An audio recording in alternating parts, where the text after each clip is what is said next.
You're listening to Life and Shyt. I'm Danielle Walker. And I'm Tommy Walker. Join us as we talk about our journey overcoming fears, boundaries, marriage, family, lifestyle, business, and whatever other shit you can think of. We're individuals that came together to create one unit with one mind and one goal.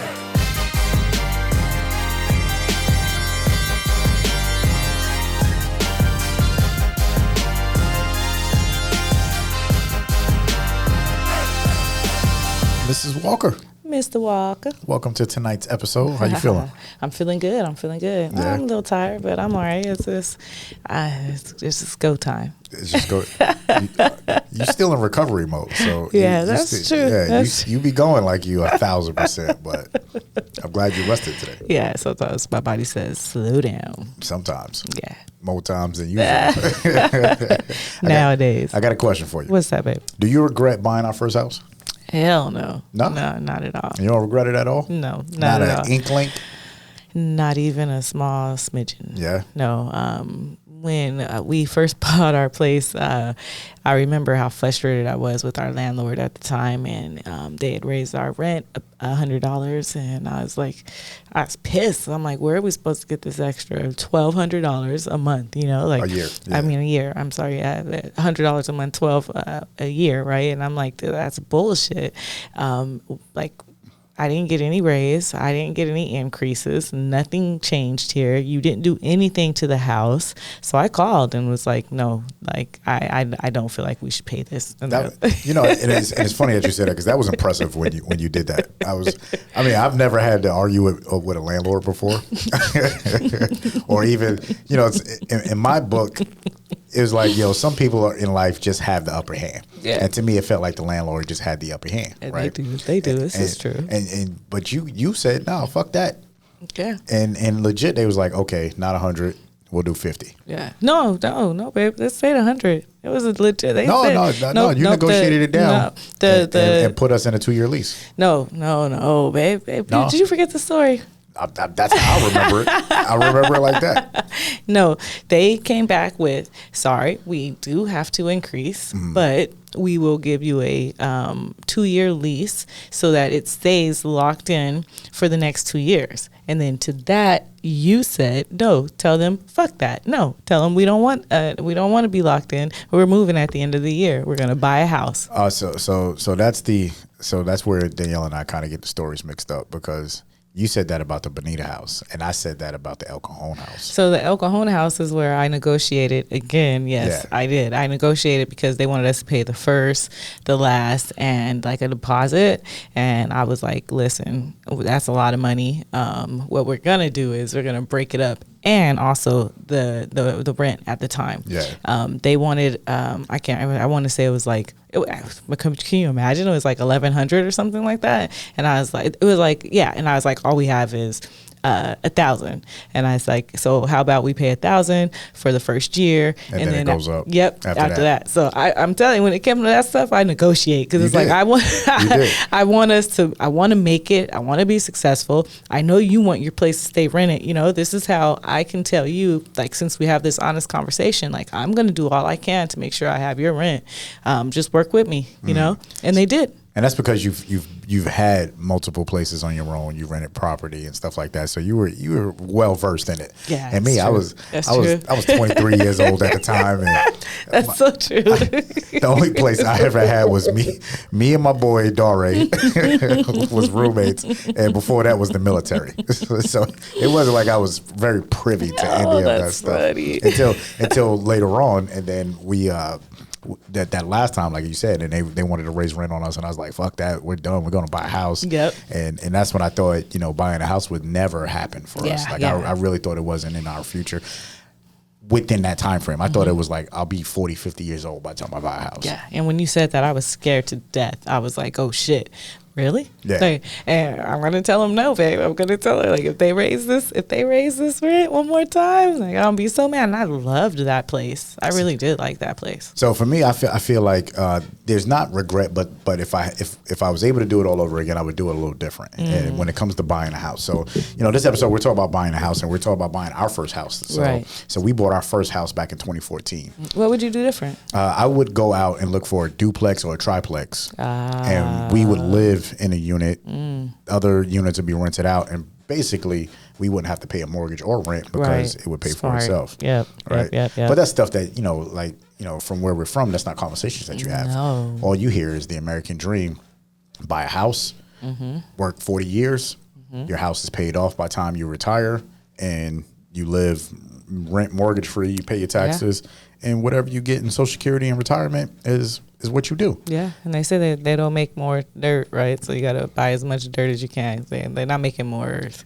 You could buy as much dirt as you can if you have enough money to go out and do it. Yeah. Or you could buy that one. You buy that one time and you just hold on to it for the rest of your life. Yeah.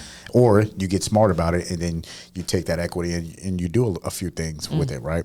So I think, for me, buying the house, when we bought our house, it was also my entry into the real estate market. Because like I didn't know anything about real estate. But then when we bought the house, I was like, my gosh, like, I could do this. Yeah. And for multiple reasons of why I felt like I could do this, and we'll get right into that. But yeah, if I could do it again, I would definitely do that. And that's one of the things that I would put out to people that's looking for a house now. It's like, kind of not outweigh, but look at, your pros and cons of why you want to purchase a house. Because right now in today's market, as we talk about this, the market is softening in some areas, right? And for a while, everybody was talking about a bubble, and I still have somebody that owes me $10,000 for talking about a bubble was going to happen. You'll never be broke, baby. Explain what a soft market is, or that the market is softening. Yeah, say what that means. So during the pandemic, interest rates was uber low, right? So significantly low. So prices were going up. People were just buying property like crazy. And if it was a seller's market, so that means you put your house on the market, it was sold probably the same day that you put it on the market, and it was like $60,000 overpriced. Right? So, I mean, I've even heard $100,000 overpriced. Retarded, right? Crazy. So that's when it's a seller's market, and people were just like, all right, I'm just waiting for prices to come down. Now we're in a market where Feds raised the interest rates to offset inflation, and they're going to continue to do that to make sure inflation doesn't go crazy. And then the market starts coming down. So like we're looking at property in different states, and I'm starting to see there's a line that says coming soon, new listing, and now price reduced. I didn't see a price reduced line in legit about 2-3 years. 3 years, yeah. Right? Yeah. So now I'm starting to see more price reduced. Okay, so that makes sense. Exactly. So now houses are going on the market. They go at X price. 2 weeks later, it's coming down slightly. And then it's getting sold or whatever the case may be. So that's how the market is softening. Okay. So when people say like, oh, is it time to buy a house, or I can't afford a house, or whatever the case may be, you just got to look at your options, right? You got to really sit down and say, what do I want? And talk with a professional. Hopefully there's a professional out there, because boy, I tell you, shout out to all my people that sell real estate, but get your shit together. My gosh. I can say that because I sold real estate. I had a license. I still have a license, but I'm not active. Right. And man, like did you feel educated when we bought our house? Like, did you feel confident and you knew everything about being a homeowner? Oh gosh, no, not at all. Our guy was kind of just like, okay, what do you want to look at? Okay, what do you want to do? All right. And I was way more educated by you just doing the research, and you just coming with the like, okay, babe, this is how much house we can afford. And I'm like, well, what does that mean? They're like, well, I want this and I want that. No, babe, no, we can't afford that. Oh man, yeah, you had the bells and whistles. You wanted all the bells and whistles. And I love the house that we found because it was like all the bells and the whistles, but just not the location. So that's like one of those things, right? It's like you get this, but you can't have that. So looking for a house, that was like super fun. The search, it was like there was ebbs and flows, right? Because it was fun, and then it was kind of sad because like the house, like four people put an offer on it, and you're like, what? 4 people put in an offer? Like, wait, that was my house though. So no, that got super annoying because, and that goes back to, so, shout out to my neighbor. It's like, we had a neighbor, when we was living at the house we were rented. Yep. And our neighbor came on, we was real cool. And his door was looking at our door, so we seen each other all the time. Yeah. And he was like, man, and we lived there for 2 years in that house. And he said, oh, I'm moving. I was like, where? And his dad owned that house. Yep, that's right. And he said, well, my dad is a realtor. He helped me buy a house, and I'm buying my first house. And he was telling me the story about how much his dad, negotiated the offer and got X amount of dollars back and paid for all these things. And I was like, wow. Like, the way he told it, I was like, man, that dude's a superhero. Yeah, like, I want that. Yeah, I was like, can we have the same thing? And he's like, yeah, my dad will help you out. And, I'm like, all right, let's. And then that's when we had the conversation. I was like, babe, we're going to start working on buying our house. Yep. And we're going to use his dad. Yep. Who was a terrible realtor. Yeah. Yep. Because we're putting offers in, and of course I didn't know that, right? Now, like, all the clients that I've ever helped, and shout out to all my clients, I love you all. I really wish that we were still close, you know what I mean? But don't forget about me. Yeah. But when you're a specialist and a professional in that world, you're supposed to educate people on making the right choices and decisions and helping them come to, you don't make the decision for them, but you help them come to the decision. So we were putting offers in on houses, and I thought I was, I don't know what the fuck I thought I was. Dude was like, so what you want to put it? The house was $500,000. What you want to put on this house? $300,000. Are you sure? Yeah, I want to get it for $300,000. It's worth $500,000. And he was like, okay. And he put in, and we never get a response.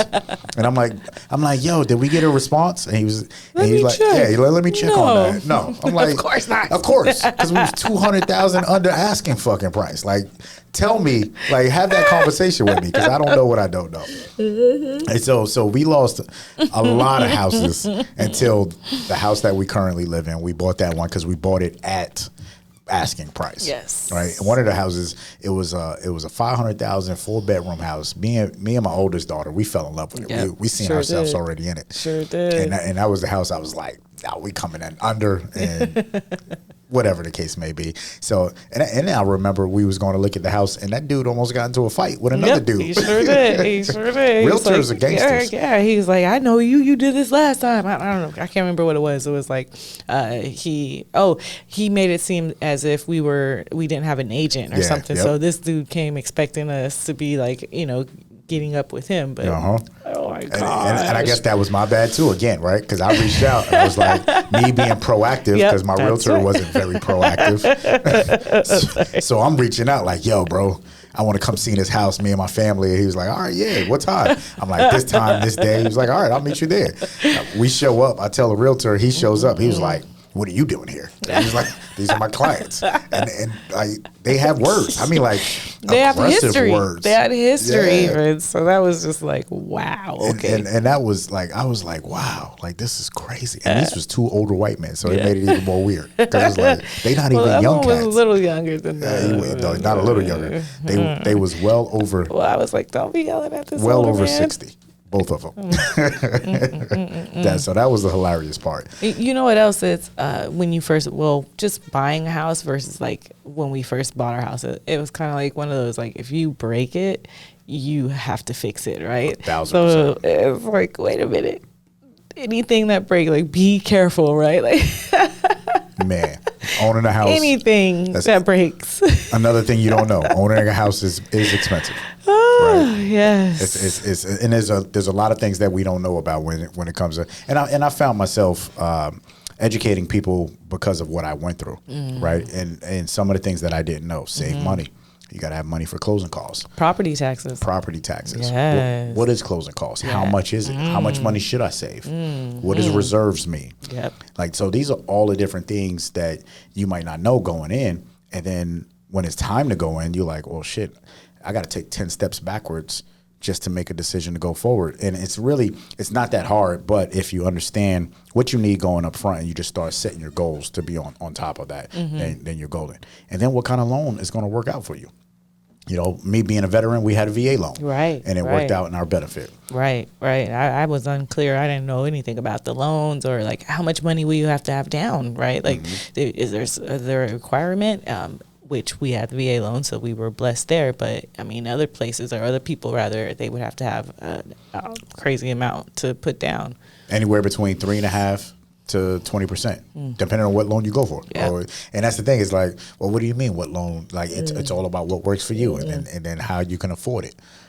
HOAs and Mello-Roos. Those were things that I was just like, what the hell is a HOA? Like, huh? Like, I always, I was aware of HOAs, right? But I always thought it was included in everything. Like, wait, so this is the mortgage plus HOAs? Yep. What? And then they just tell you what to do.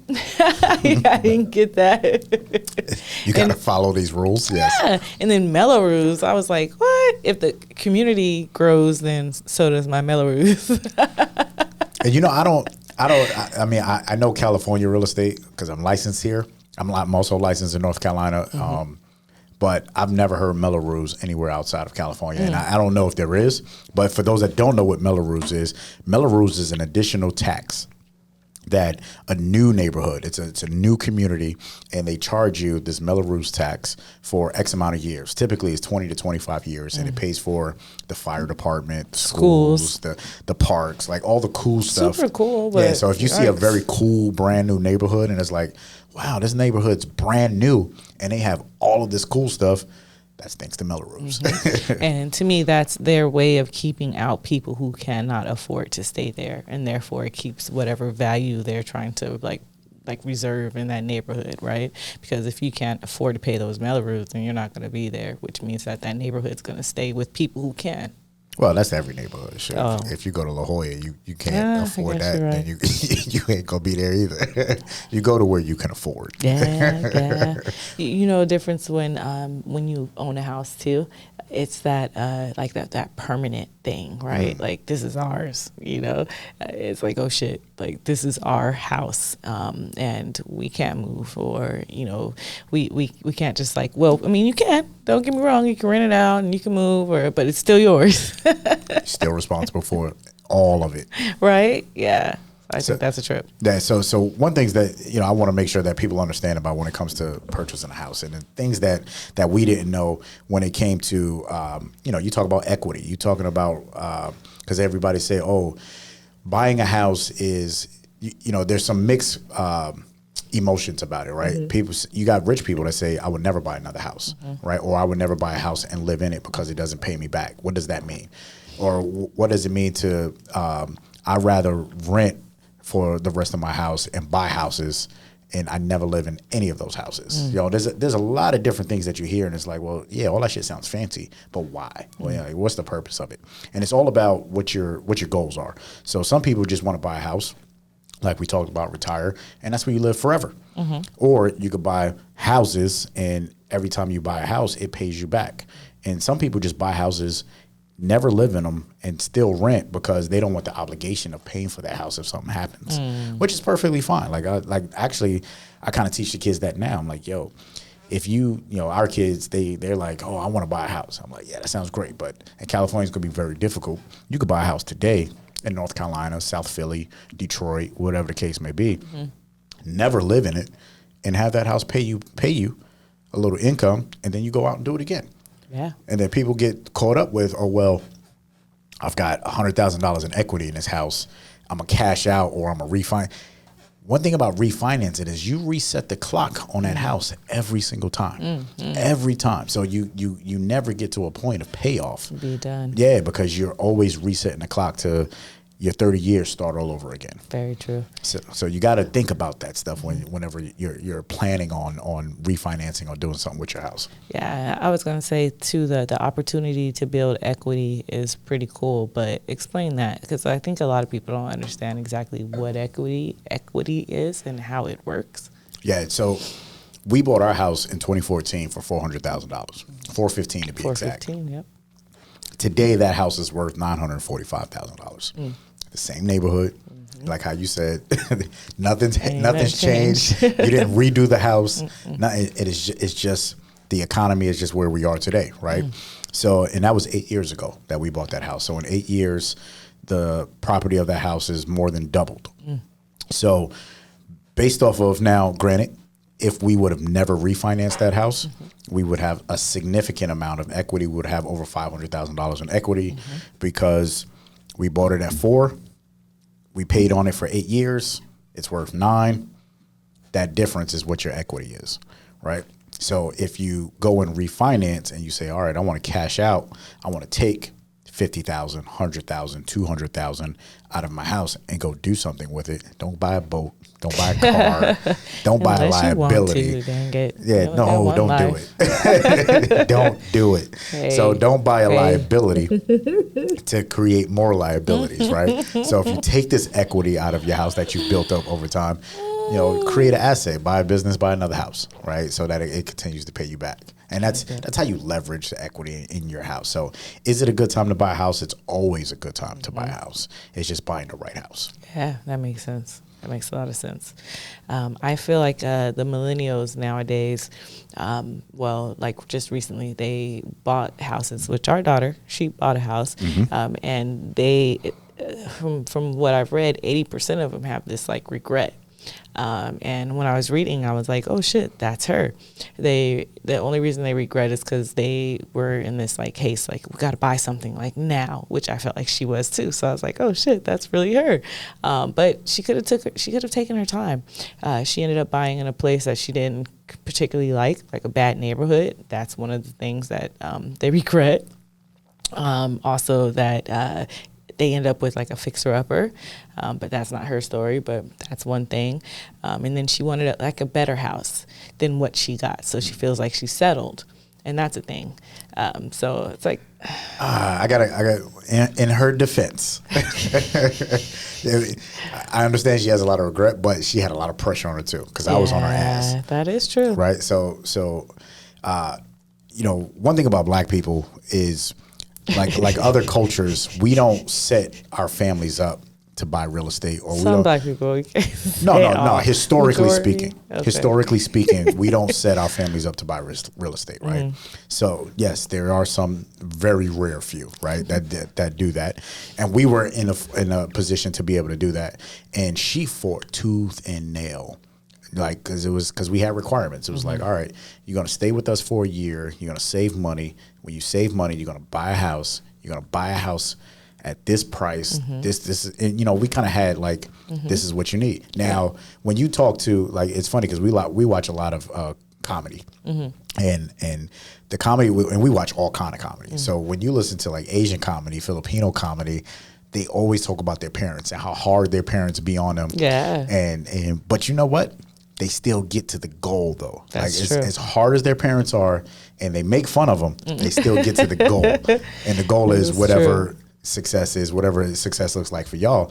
And then for us, my parents, they want my money, or they don't care, or they just, whatever the case may be, right? And so for her, she had a timeline, right? Because I was like, all right, you only got 1 year. Get out there, start hustling, make it happen.